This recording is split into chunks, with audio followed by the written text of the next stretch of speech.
वह कभी नहीं सोच सकती थी कि उसने अपने पति को केवल धक्का दिया और पति ने सीधे गर्म दलिया उसके चेहरे पर फेंक दिया, फिर मोटरसाइकिल पर सवार होकर शहर में मौज मस्ती करने चला गया।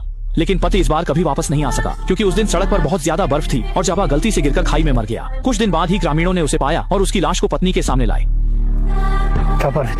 लेकिन अजीब बात यह थी कि जब पत्नी ने अपने पति की लाश देखी तो वह बेहद शांत दिखाई दी, जैसे कि सब कुछ उसकी योजना में था। उस रात ग्रामीणों ने मृतक के अंतिम संस्कार के लिए एक लामा को बुलाया, लेकिन जैसे ही लामा को पता चला कि मृतक खाई में गिरकर मरा है, उसने तुरंत डर दिखाया, क्योंकि उनके तिब्बती रिवाज के अनुसार असामयिक मृत्यु वाले व्यक्ति का स्काई बुरियल नहीं हो सकता है। उन्हें भ्रूण के आकार में लपेटना होगा और फिर उसे एक पहाड़ी की चोटी पर ले जाना होगा ताकि मृतक का पुनर्जन्म आसानी से हो सके। लामा के प्रार्थना के बाद जैसे ही सुबह हुई, ग्रामीणों ने लाश को लेकर पहाड़ी की चोटी की ओर प्रस्थान किया। बहुत प्रयास के बाद वे अंततः एक आदर्श स्थान तक पहुंचे। हालांकि जब उन्होंने लाश को धीरे धीरे नीचे रखा तो एक बेहद अजीब घटना घटित हुई। लाश को लपेटे हुए सफेद कपड़ा अचानक अजीब तरीके से हिला और इससे पहले कि ग्रामीण प्रतिक्रिया दे सके, लाश सीधे खाई के नीचे गिर गई। ग्रामीणों ने इसे देखकर जल्दी से रोकने की कोशिश की, लेकिन वे केवल सफेद कपड़े का एक कोना पकड़ सके। इस प्रकार लाश सीधे खाई के नीचे गिर गई। जब ग्रामीण इस दृश्य को देखकर डर से कांप रहे थे, तभी एक और अजीब घटना घटित हुई। देखा गया कि सफेद कपड़े में लपेटी लाश अचानक बिना कपड़ों के गहरे जंगल में भाग गई और इसने तुरंत ग्रामीणों को मौत के डर से भर दिया। उन्होंने जल्दी से वापस जाकर गांव के लोगों को इस घटना के बारे में बताया, जैसे कि ड्रैगन उसे पीछा करते हुए। ग्रामीण इसे सुनकर पूरी तरह से डर गए और पूछा कि क्या उसे कोई भ्रम हो रहा है। जैसे ही उन्होंने यह कहा, ग्रामीण सभी डर और आशंका में भर गए, यह सोचकर कि खाई में गिरा आदमी शायद ज़ोंबी बन गया।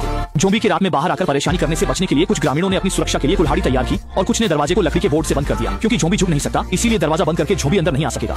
लेकिन किसी ने यह नहीं सोचा था कि अगले दिन सुबह जल्दी वही ज़ोंबी अचानक गांव के प्रवेश पर दिखाई देगा और इसने तुरंत ग्रामीणों को बेहद डराया।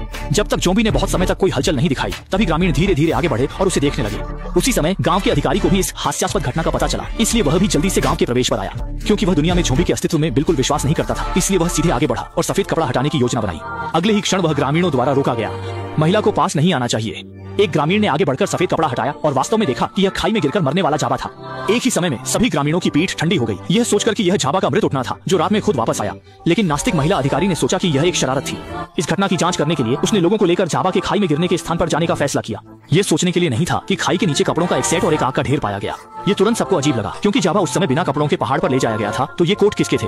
जब हर कोई भ्रमित था, एक ग्रामीण ने इन कोट के मालिक को पहचान लिया, इसलिए उन्होंने तुरंत जाकर डॉक्टर से स्थिति के बारे में पूछा। वास्तव में उस दिन डॉक्टर पहाड़ के नीचे गाय चराते समय गलती से झील में गिर गया था, इसलिए उसने तुरंत अपना कोट उतारकर सुखाने की तैयारी की। ये सोचने के लिए नहीं था कि अचानक एक लाश आसमान से गिर गई। यह देखकर वह इतना डर गया कि उसने कपड़े भी नहीं पहने और जल्दी से घर भाग गया। यह दिखाता है कि उस दिन ग्रामीणों ने पहाड़ की चोटी पर जिस चीज को देखा, वो वास्तव में डर से भर गया ग्वाला था और इसी कारण से एक मृत उठने की भ्रम पैदा हुई। ये सोचा गया कि अंततः सत्य का पता चल गया। लेकिन इस समय ग्वाला ने एक चौंकाने वाली बात कही। उसने कहा कि गिरने वाली लाश जाबा की नहीं थी। एक समय में चीजें फिर से उलझन में पड़ गई, इसलिए उन्हें खाई के नीचे वापस जाकर सुराग खोजने पड़े। ये सोचने के लिए नहीं था कि एक बड़े पत्थर के पीछे एक चौंका देने वाला दृश्य देखा गया। ये देखने के लिए नहीं था कि वहाँ एक और लाश मिली और वह व्यक्ति वास्तव में कुछ दिन पहले अचानक गायब होने वाला गांव प्रमुख था। जब हर कोई इसे लेकर भ्रमित था, तभी गांव के अकाउंटेंट को अचानक एक फोन कॉल आया, जिसमें एक युवक ने कहा कि कुछ दिन पहले सहपाठी के मिलन समारोह में अवांग ने हमेशा कहा कि वह जाबा को मारने का अवसर खोज रहा था। गांव के अधिकारी ने यह घटना सुनकर तुरंत अवांग के घर पहुंचे और तुरंत ही अवांग चिंतित लगने लगा। जाबा की बात कहो। जाबा। देखते ही कि मामला अब छिपाया नहीं जा सकता, अवांग को उस दिन जाबा की घटना बतानी पड़ी। वास्तव में उस दिन वह शहर से खरीदारी करके घर लौट रहा था, लेकिन रास्ते में उसे नशे में धुत जाबा मिला। क्योंकि अवांग चुपके से अपनी पत्नी को पसंद करता था, जाबा ने अवांग की मोटरसाइकिल को एक लात मारकर गिरा दिया। फिर वह उठकर जाबा को एक मुक्का मारा और फिर मोटरसाइकिल पर सवार होकर जल्दी से चला गया। अवांग ने कहा कि उसने जाबा को कभी नहीं मारा। मैं जो कह रहा हूँ वह सच है, मैंने वास्तव में जाबा को नहीं मारा। तुम पुलिस को बताओ। देखते ही कि अकाउंटेंट फोन करके पुलिस को बताने वाला है, अवांग को उस दिन उसने गांव प्रमुख को मार दिया था, ये स्वीकार करना पड़ा। वास्तव में उस दिन जब जाबा घर पर नहीं था, अवांग जाबा की पत्नी से बात करने के लिए जाने की तैयारी कर रहा था। ये सोचने के लिए नहीं था कि दरवाजा खोलने के बाद उसने पाया कि गांव प्रमुख उसके घर में उसे परेशान कर रहा था। इसलिए उसने गुस्से में अपनी छोटी छुरी निकाली और गांव प्रमुख के पेट में चाकू घोंप दिया। जब वह प्रतिक्रिया देने में सक्षम हुआ, उसने पाया कि गांव प्रमुख में अब कोई हरकत नहीं थी। ये देखकर दोनों लोग डर गए और समझ नहीं पाए कि क्या करें। इस घटना को किसी को पता चलने से रोकने के लिए उन्होंने लाश को ठिकाने लगाने की तैयारी की, लेकिन अवांग ने कहा कि अगर लाश को दफनाया जाए तो निश्चित रूप से किसी को पता चल जाएगा। इसलिए उसने फैसला किया कि खाई से फेंक दे, जिससे गांव प्रमुख के गिरकर मरने की झूठी कहानी बन सके। लेकिन इससे पहले कि वे ऐसा कर सकें, गांव के जाबा खाई से गिरकर मर गया।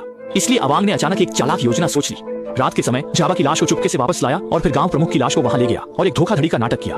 लेकिन यह सोचना नहीं था कि पहाड़ी के नीचे कोई आग जल रहा था, इसलिए उसने गलती को स्वीकार कर लिया और रात के समय चुपके से जाबा की लाश को गांव के प्रवेश पर रख दिया। ये पता करने के लिए कि क्या अवांग ने झूठ बोला, महिला अधिकारी ने तुरंत जाबा की पत्नी को खोजा।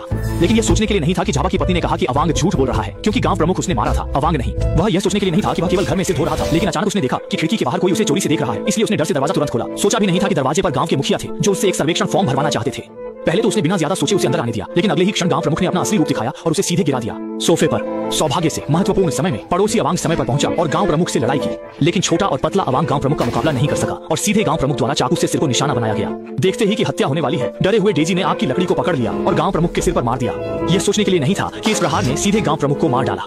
उसने अवांग को साथ में आत्मसमर्पण करने के लिए कहा, लेकिन अवांग ने उसे रोक दिया और अंततः सब कुछ अपने ऊपर ले लिया। गांव के अधिकारी जानते थे कि दोनों ने सच नहीं कहा, इसलिए उन्होंने उन्हें पुलिस के हवाले कर दिया। इसी समय अवांग ने डेगी की रक्षा करने के लिए सीधे सभी को कुछ साल पहले की बात बता दी। असल में कुछ साल पहले वह और डेगी एक दूसरे से प्रेम करते थे, लेकिन अमीर जाबा ने भी डेगी को पसंद कर लिया। डेगी को हासिल करने के लिए उन्होंने सीधे तौर पर गांव के मुखिया के साथ मिलकर डेगी के माता पिता की हत्या कर दी। हालांकि आखिरकार डेगी के भाई को बचा लिया गया, लेकिन वह गूंगा और मंदबुद्धि बन गया। भाई की बीमारी के इलाज के लिए पैसे जुटाने के लिए डेगी ने मजबूर होकर जाबा से शादी करने का फैसला किया, लेकिन उनकी शादी सुखी नहीं थी। जाबा और गांव के मुखिया हमेशा डेगी को परेशान करते रहते। अवांग कहता है कि वह केवल अपने तरीके से अपने प्यार करने वाले की रक्षा कर रहा है। इसी समय मूर्ख के पास से एक मोबाइल फोन अचानक बज उठा, लेकिन यह फोन मूर्ख का नहीं था, बल्कि यह गांव के मुखिया का नया फोन था जो उसने कुछ दिन पहले खरीदा था।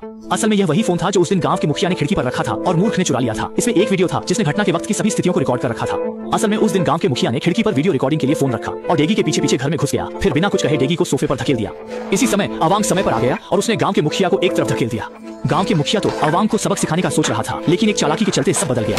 उसका सिर तुरंत मेज पर जा टकराया और वह बेहोश हो गया। ये देखकर दोनों लोग तुरंत डर गए और हाथ से छूकर पाया कि गांव के मुखिया की सांसें बंद हो चुकी हैं। तुम इस ड्राइवर से नफरत करते हो। दरअसल वजह यह है कि तुम उससे नफरत नहीं कर सकते। कहानी के अंत में पुलिस की जांच के अनुसार जाबा की मृत्यु बर्फीले दिन में रास्ता फिसलने के कारण खाई में गिरने से हुई।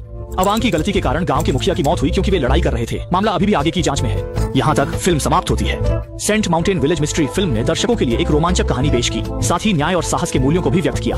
ये हमें बताती है कि यदि हम दृढ़ विश्वास रखते हैं तो हम सतह के नीचे छिपे सत्य को उजागर कर सकते हैं और पीड़ितों के लिए न्याय ला सकते हैं। साथ ही यह फिल्म हमें चेतावनी देती है कि कुछ दिखने में शांत और सामंजस्यपूर्ण लोग शायद अपराध और षड्यंत्र को छुपा रहे हैं। इसलिए हमें खुद को सुरक्षित रखने के लिए सावधान रहना चाहिए।